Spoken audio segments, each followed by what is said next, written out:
By late afternoon, the wind had turned mean. It came crawling out of the canyons, hot and dry, dragging dust across the empty main street of Echo Bend until the town looked half-erased. Wooden signs creaked on rusty nails. The old church bell tower watched over everything like a tired eye that hadn't closed in 20 years. A watering trough stood in front of the livery, half full and gone green, the surface shivering whenever the wind bothered to breathe on it. Folks said Echo Bend wasn't on the way to anywhere. It squatted between badlands and broken hills, its dozen buildings leaning together as if they knew they'd fall if they stood alone. Most days, all you heard was the murmur of low voices from the saloon, a hammer ringing from the blacksmith's yard, and the occasional laugh that died too quickly to be comforting. On this day, even those sounds were quiet.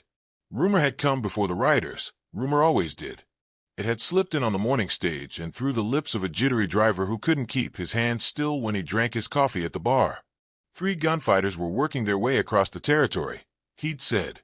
Men who rode like shadows and shot with a kind of lazy certainty that left bodies cooling in the dust and questions nobody dared ask. He'd said their names, too. Darrow Pike, Silas Crow, Mitch Talone. By noon, everyone in Echo Bend knew those names. By 1 o'clock, nobody said them out loud. The afternoon simmered. Women hurried along the street, skirts dusting their boots as they clutched their baskets closer. A few men hovered under the shade of the general store awning, trying not to look like they were waiting for something. Above them, a vulture traced slow circles over the town, as if it had better instincts than any of them. Behind the livery, in the thin strip of shade pressed against the wall, Jonas Vale finished tightening the cinch on his mare. He moved with the unhurried rhythm of a man who'd spent his life doing the same quiet work. The leather creaked under his hands. The mare flicked her ears but didn't step away. She knew his touch and trusted it. Jonas didn't talk to her much. He wasn't a talker by nature. Some men filled silence because they were afraid of what it might say. Jonas let silence sit with him like an old friend. He straightened slowly, feeling the pull in his back. Age had carved its story into him the way rivers carve through rock, gradual, relentless. His hair, once dark, had gone mostly silver and lay tied back with a strip of leather. His face, brown by sun and wind, was a map of fine lines and deeper ones, etched around eyes that watched the world with a steady, unblinking calm. On his right hip, in a scuffed leather holster that looked older than some of the buildings in town, rested a revolver. Most folks in Echo Bend couldn't remember ever seeing that revolver leave its place. Jonas walked the same path every day, from the small room above the livery to the corral, from the corral to the feed shed, from the shed to the back door of the saloon where he unloaded hay or stacked barrels. He was the man who fixed fences, calmed spooked horses, and helped haul in a wagon when a wheel gave up. He never raised his voice, never reached for his gun, never seemed to hurry for anything. People had gotten used to him the way they got used to the sky being there when they looked up. But there were whispers. In the saloon, late at night when cards were down and whiskey was cheap, a ranch hand might lean in and say, "You ever notice how Jonas don't spook?" Another man might nod, remembering how a snake had dropped out of the rafters once, sending everyone scrambling but Jonas, who had simply stepped aside and watched it hit the floor with a kind of tired curiosity. A woman might add that when a team of horses bolted down Main Street, dragging a wagon, it was Jonas who walked right into their path, caught a trailing line, and leaned his weight back until the animal stumbled and slowed, eyes rolling, foam flying from their bits. He hadn't cursed, hadn't yelled. He'd just talked low and steady until the panic bled out of them. "Seen him scared?" someone would ask. The answer was always the same. "Can't say that I have." Behind the livery, Jonas checked the mare's hooves, then brushed dust from her flank with the flat of his palm. The wind pushed a ribbon of grit past his boots. Somewhere, a door slammed, the sound thin and sharp in the dry air. He lifted his head and listened. Echo Bend was never loud, but there was a kind of life to it. Footsteps, a piano stumbling through a tune, a child calling for someone. Now those sounds seemed to be curling inward, pulling back like a hand from a hot stove. The town was holding its breath. Jonas let his hand rest on the mare's neck. A muscle jumped in his jaw, the only sign that he'd noticed a change. He didn't have much use for rumor, but he respected the way animals and townsfolk alike went quiet before trouble.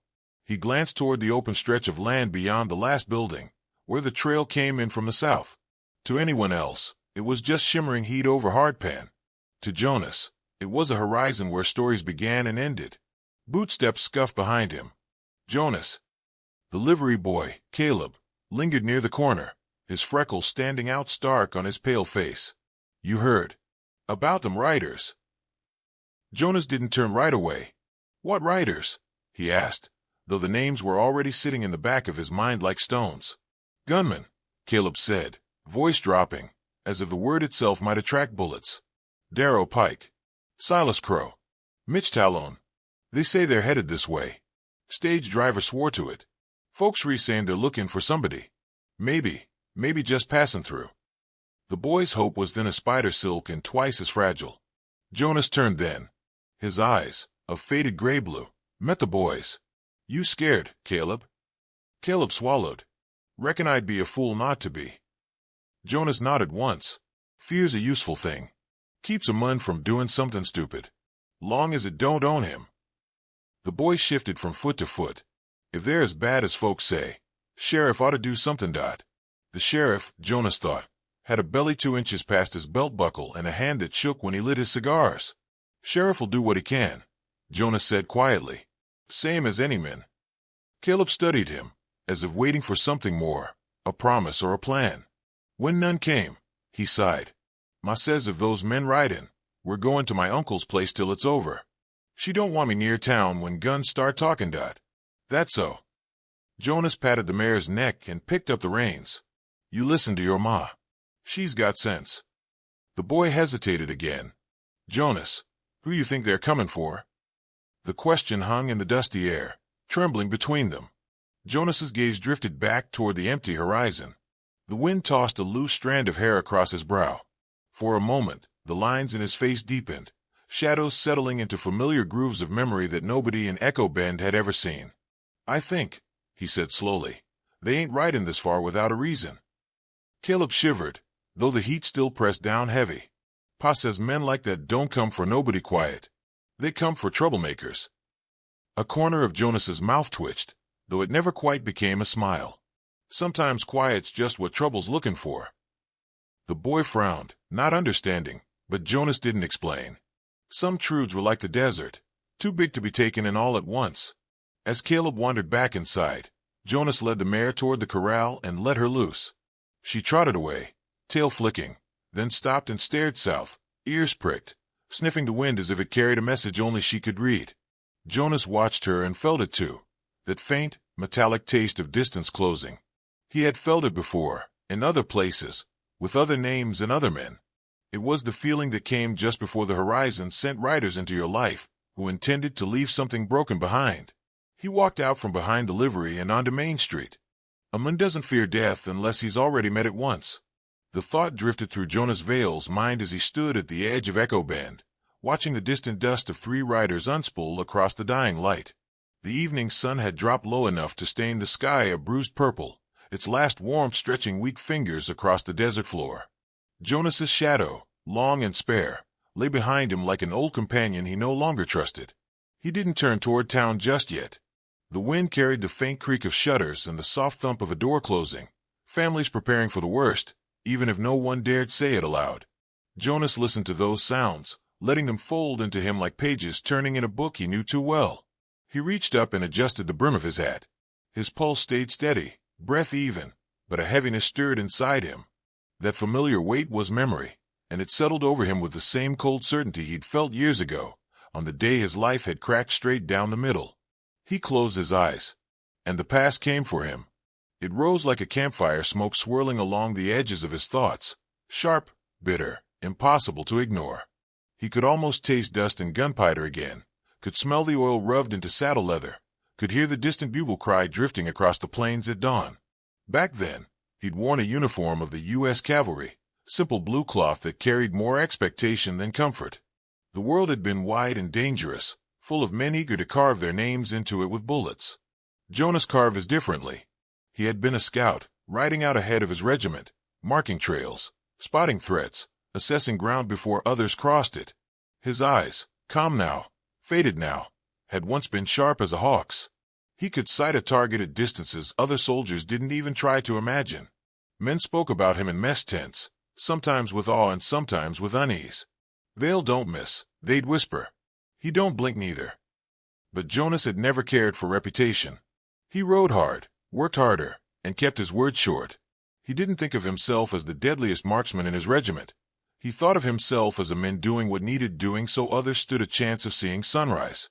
Back then he'd had a different kind of sunrise waiting for him. Her name had been Clara. He saw her now in the deep quiet of memory, hair dark as damp soil, smile warm enough to chase the cold from any drafty cabin.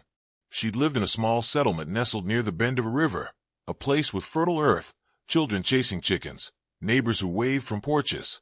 Simple, safe, home. Jonas had married her in that town, standing under a low arch made of willow branches. She'd laughed when he promised not to ride too far afield, knowing full well danger was part of his uniform. Their son had come 2 years later.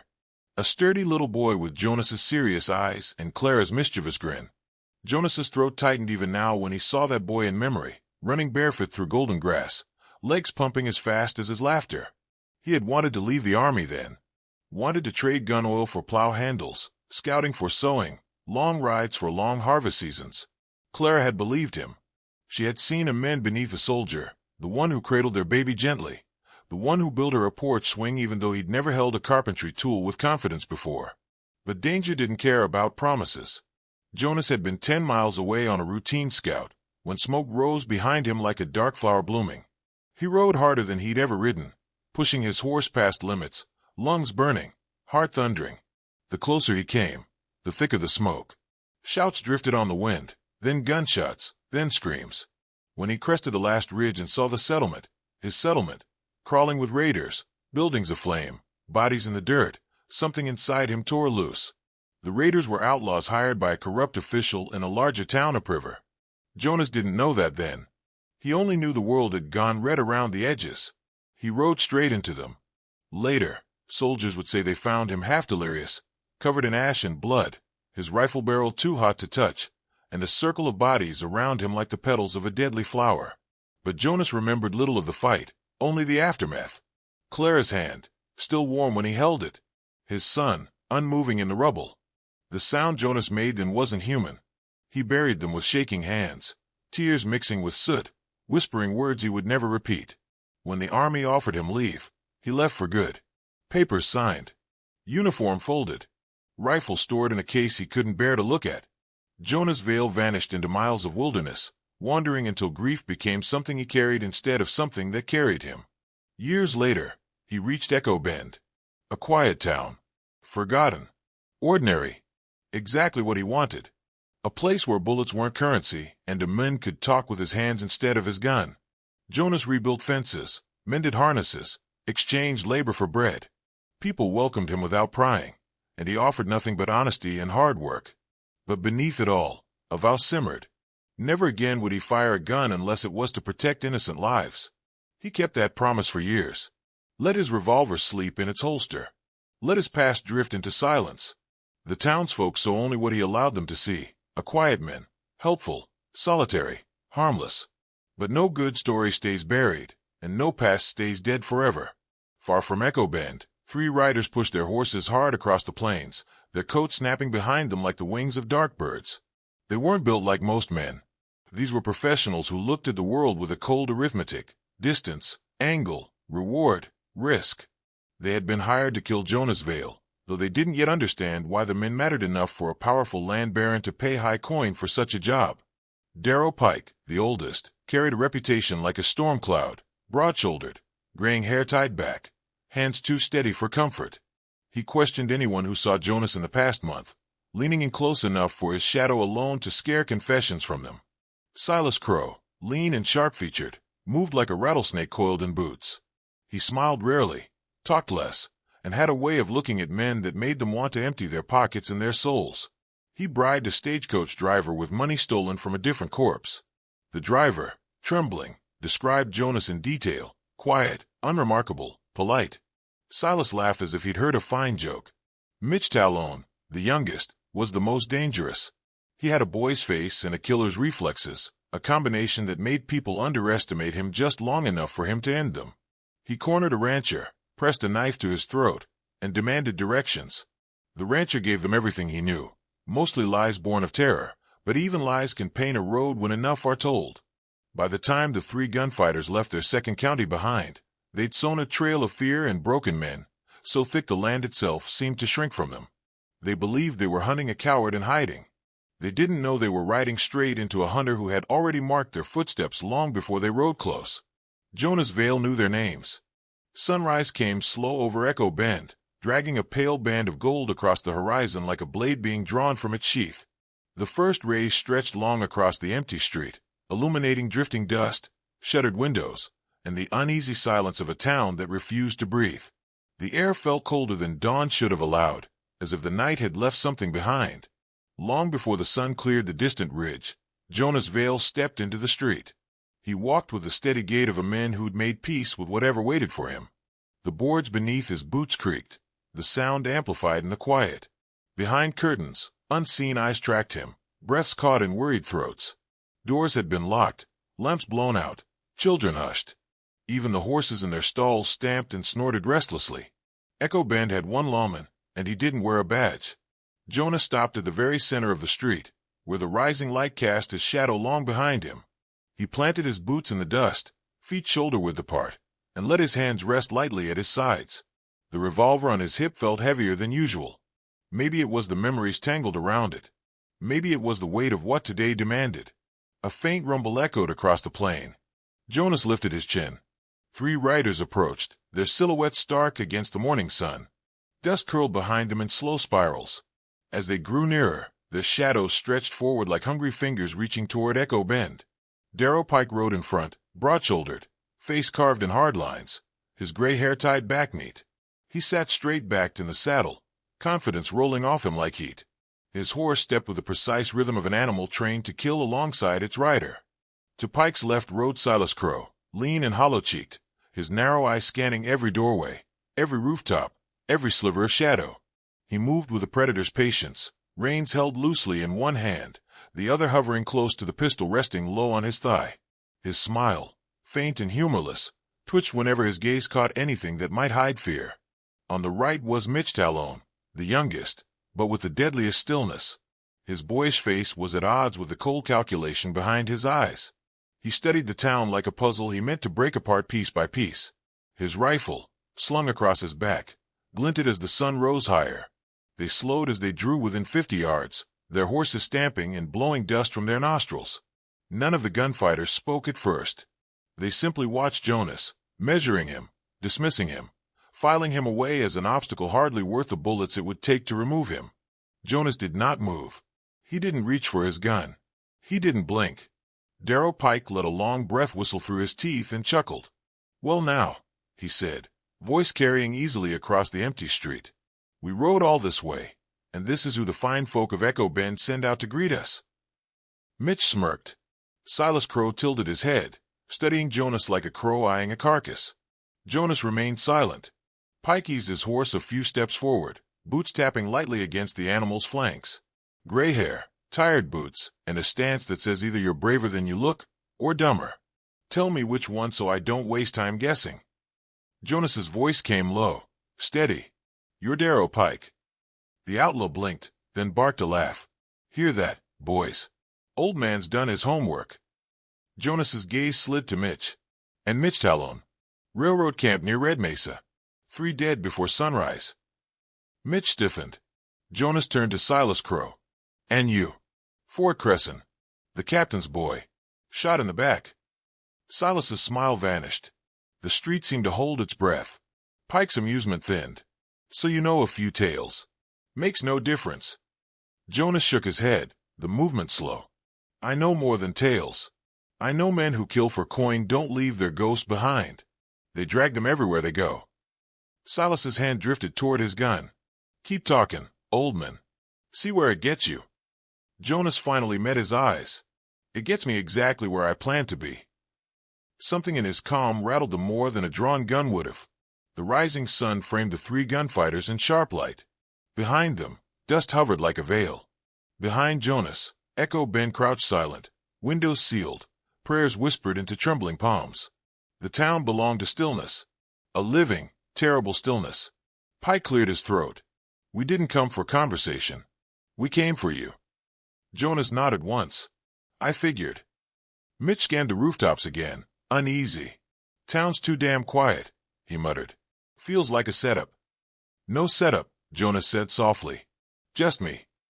Silas's eyes narrowed. Why stand there like that? No cover. No trick in play. Jonas lifted his hand slightly, palms visible, as if presenting himself. Because I want you to choose. There's always a moment, a single breath, where a man decides what he is. I won't take that moment from you. You want this fight. You draw first. Pike scoffed. You're senile. Jonas's expression didn't change. Maybe. Silas shifted in the saddle, trying to circle, but Jonas pivoted slightly. Not aggressive, simply aware. He tracked Silas with the ease of a man who'd once read entire battlefields before most men saddled their horses. Silas Crow stopped moving.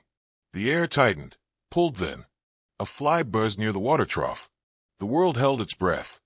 Darrow Pike spat into the dust. Enough talk. He went for his gun. Three things happened at once.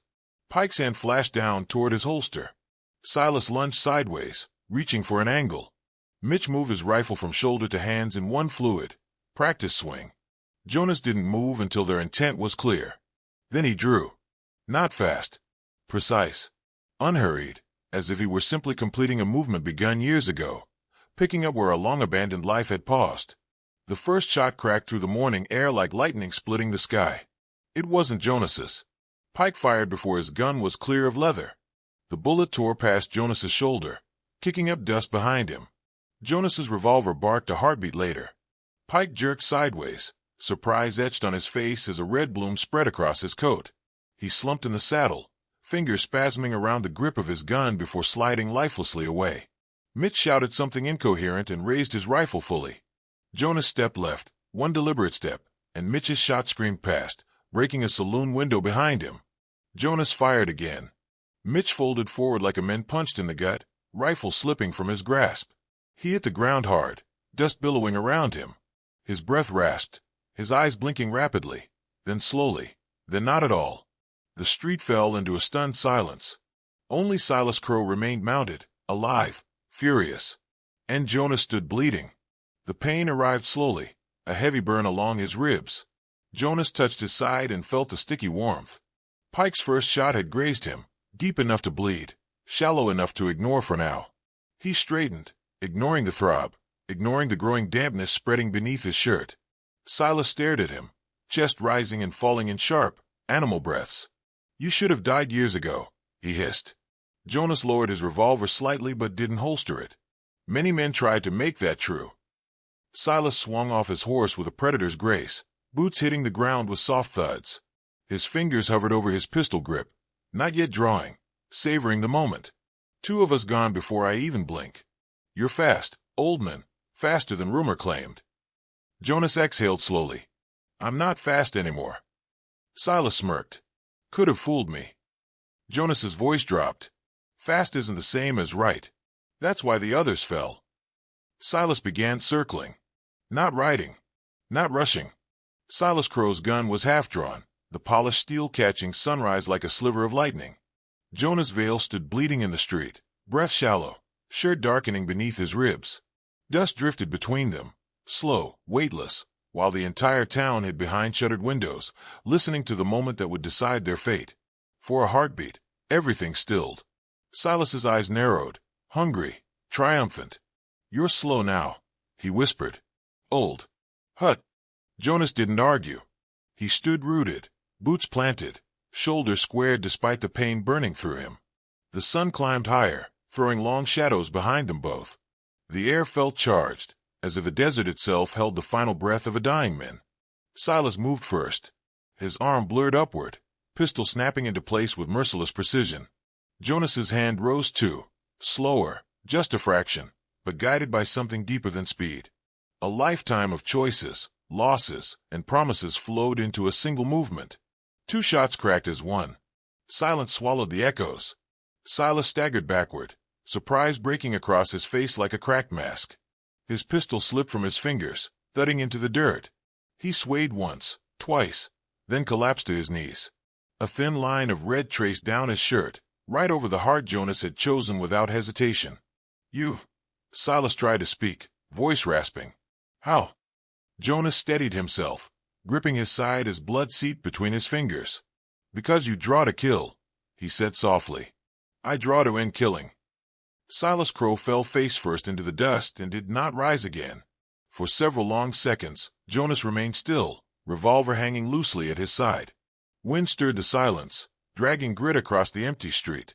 His vision blurred around the edges, but he didn't collapse. Not yet.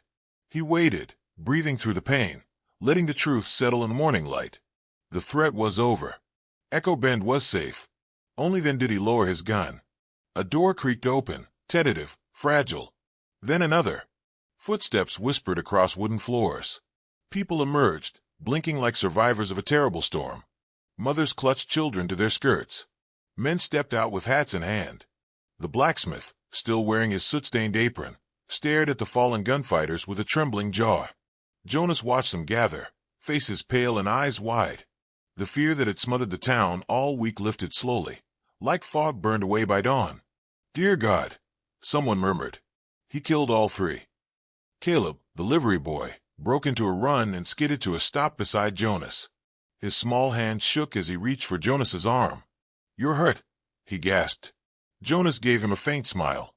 Not the first time. Henry Talbot approached next, removing his hat. Jonas, I don't understand. You never said. No reason to, Jonas breathed. A murmur rippled through the crowd. They looked at the three dead men, then at Jonas, then again at the men. Something clicked into place, a truth they'd never considered. Who are you really? Henry whispered. Jonas didn't answer at once. His breath hitched as the pain deepened, dragging at his legs. He steadied himself against a hitching post, knuckles whitening. Memories flickered, Clara's smile, his son's laugh, smoke rising from a lost town, the feel of a uniform folded for the last time. He had buried that life, buried his name, buried the man he used to be because remembering hurt more than forgetting. But Echo Bend deserved the truth. He lifted his head, meeting the eyes of those who trusted him without ever realizing why they felt safe in his presence. My name wasn't always Jonas Vale, he said quietly. The wind softened. The crowd leaned closer. He forced the words out. I was Captain Jonathan Vale, U.S. Cavalry, scout and marksman. Someone gasped. Another whispered, the shield of the frontier. That was you. Jonas nodded once. A long time ago. But why hide it? The preacher asked, voice trembling. Jonas looked toward the horizon, where the sun was brightening the plains. Because I failed one town, he said, voice raw, and I refused to fail another. Emotion tightened his throat as he continued. My wife, my boy, they died in a raid the army ignored. A town burned because powerful men didn't think it mattered. His hand trembled at his side. So when I found Echo Bend, a quiet place, full of decent people, I swore I'd never let another town fall. Caleb's eyes shone. You saved us. Jonas looked down at him with tired affection. No, son. You saved yourselves. I just stood where I needed to. The ground seemed to tilt beneath him, his knees softening. The wound's warmth spread across his ribs, pulsing. Someone reached to steady him, but he lifted a hand. I'm fine, he murmured, though he wasn't. His breaths came shallow. The world flickered. Henry stepped forward, voice thick. Let him through. Give him room.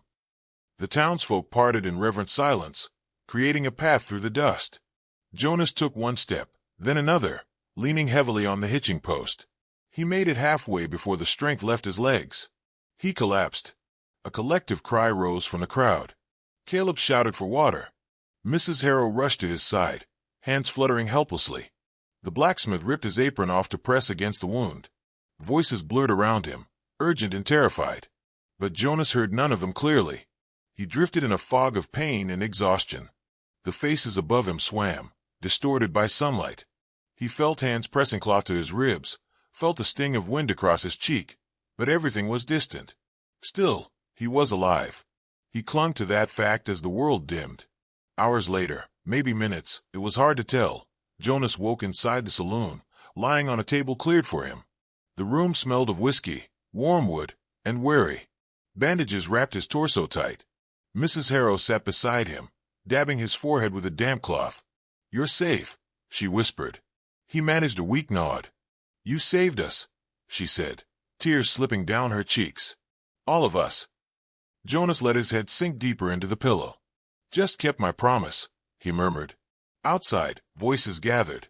Laughter mixed with disbelief, gratitude with awe. Kids reenacted the showdown with sticks and broom handles. Men spoke of rebuilding stronger. Women planned meals for the wounded men who had stood between them and death. Word spread from ranch to ranch, from saloon to outpost, from trail to mining camp. Travelers carried the tale with them into distant counties. The story of the quiet men who'd lived among them.